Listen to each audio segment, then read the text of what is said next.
arriba o más abajo?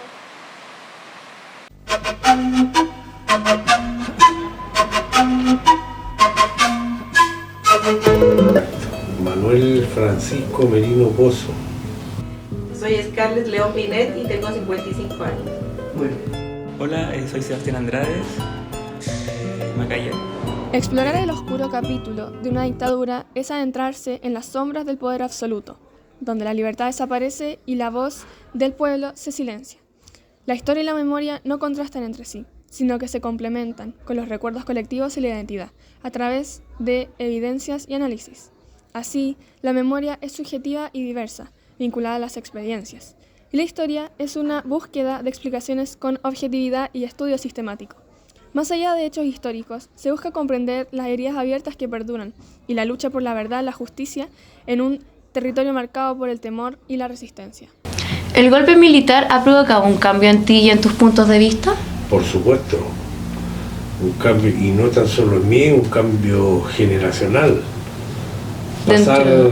Pasar ¿cierto? De un gobierno democrático elegido por el pueblo a regirse en 1973, ¿cierto? Septiembre, por un golpe militar, la dictadura, porque no fue un régimen elegido por el pueblo.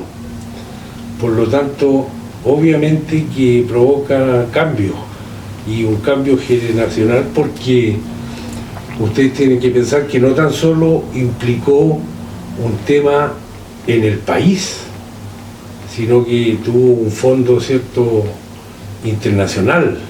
¿El golpe militar ha provocado un cambio en ti y en tus puntos de vista? Sin duda, sí. Nosotros, cuando ocurrió el golpe, yo tenía 3 años y por lo tanto durante toda mi infancia, mi juventud, mi adolescencia, siempre era un tema que marcaba. Si bien es cierto, no tengo recuerdos cuando ocurrió, pero sí ya cuando fui adolescente seguía marcándose, había temor en las calles, todavía estaba el miedo de la represión, del toque de queda, de que cualquier cosa la gente andaba saltona porque podía volver los milicos a la calle. Así que sin duda eso marcó a toda mi generación. ¿El golpe militar ha provocado un cambio en ti y en tus puntos de vista? ¿Un cambio en mi opinión? Sí. Yo diría que un cambio no, porque siempre la dictadura siempre ha sido algo que ha estado presente en la historia de mi crianza. Entonces un cambio yo creo que no, pero sí me ha moldeado de alguna forma. Igual ha sido algo potente que estaba presente muy presente en la historia de Chile hace poco, hace poco más de 30 años, entonces te marca.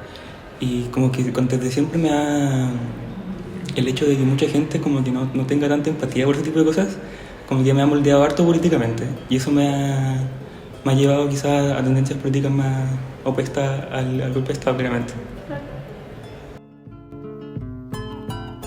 ¿Cómo viste el cambio en tu rutina diaria desde el 11 de septiembre en adelante?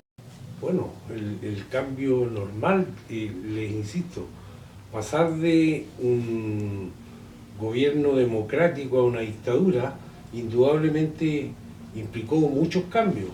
De partida, ¿cierto?, el golpe militar implicó bandos donde prohibieron el tránsito nocturno, ¿cierto? Uh-huh.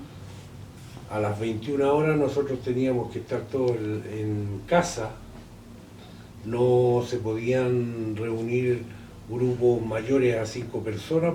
Si habían patrullas, ¿cierto?, en los sectores, intervenían inmediatamente esas reuniones. Entonces se perdió toda libertad de expresión en el país.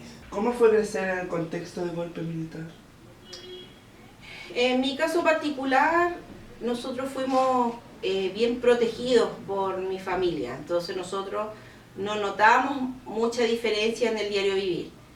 Aparte que la gente con la que nos rodeábamos, la mayoría era de derecha, entonces ellos manifestaban una tranquilidad.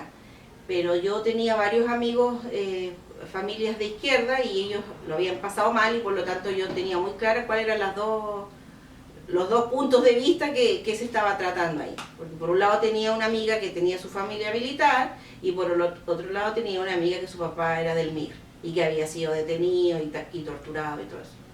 ¿Cómo puedes sacar tus propias conclusiones del golpe con todas las distintas perspectivas que has escuchado? O sea, tener una opinión propia hoy en día es como complicado, más teniendo en cuenta como lo bombardeados que somos de información, pero también siento que hay cosas que como que no están tan dispuestas como la opinión personal, como hechos históricos de esta magnitud, como que son cosas que están directamente mal, o sea, son cosas que no se pueden repetir más allá de mis convicciones personales. No creo que tenga justificaciones por ningún motivo. Si en algún momento viste algo relacionado con la violación de los derechos humanos, como algún hecho que lo hayas visto. Por supuesto, lo primero que se me ocurre contarle al respecto es que una hermana de mi padre, ¿cierto?, que era profesora, casada también con un profesor que fue un dirigente sindical universitario, ¿cierto?, y además profesor posteriormente, y posteriormente fue diputado de la República de Chile, ¿cierto?, representando al Partido Comunista de Chile. Y él también tuvo que emigrar, ¿cierto?, de Chile, fue una de las personas, ¿cierto?, que tuvo que irse al extranjero, y a partir del año 73, ¿cierto?, ellos hicieron su vida prácticamente hasta después de 18 años, porque regresaron en el año 90 a Chile, ¿cierto? Toda su vida, esa parte de su vida la tuvieron que realizar en Hungría, claro, en Budapest específicamente. Y se fueron con ella dos primas mías, ¿cierto?, que tenían en ese tiempo, no sé, 3 y 5 años, pero también es parte, ¿cierto?, de esa raíz que se perdió familiar durante tantos años.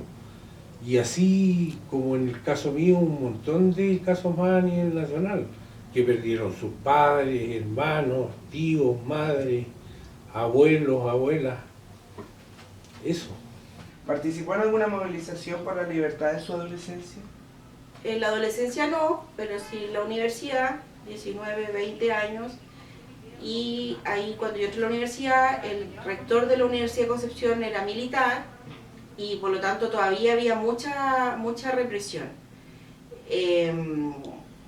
Las movilizaciones eran de la juventud y los jóvenes en general son temerarios, o sea, no tienen miedo y por algo van a las movilizaciones, pero ahí yo tuve varios compañeros que los tomaron presos, los soltaron al otro día. Yo no conocía a nadie que desapareciera en esa época, antes de los 90, pero sí hubo desaparecidos. ¿Qué efectos has visto que el país sigue afectado por tal acontecimiento?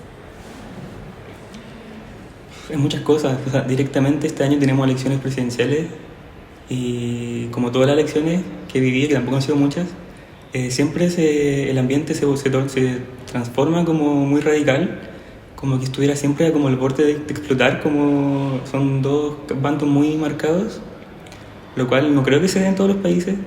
Quizás viene muy directamente de eso. Más allá también, como socialmente y económicamente, el país aún tiene muchas consecuencias como directas. Económicamente, no sé, la deuda histórica de los profesores que se saldó en parte hace unos días por el presidente.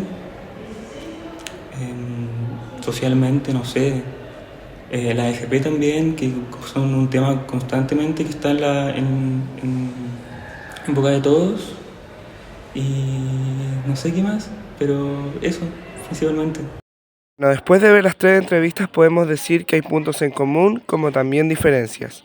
Todos dicen que la violación de los derechos humanos fue evidente y no hay duda en eso. El señor Merino nos cuenta más de una visión joven adulto, cómo él vivió la experiencia ya más de grande. Algunos de sus colegas o familiares tuvieron que ser exiliados. Él vivió consciente y sabía lo que estaba pasando, todos los abusos, las violaciones, etc. La señora León, al vivirlo de una mirada más infantil y protegida, no tuvo mucha conexión con todo lo que estaba pasando. No fue hasta que llegó a la universidad en que se dio cuenta de lo que podía pasar: desapariciones de sus compañeros de clases, los abusos y las violaciones. El joven Andrades no pudo vivir todo este proceso de dictadura, pero sin embargo está claro de todas las atrocidades que tuvo que vivir la gente. Por la educación que recibió, él pudo llegar a sacar sus propias conclusiones y su propia visión de lo que sucedió.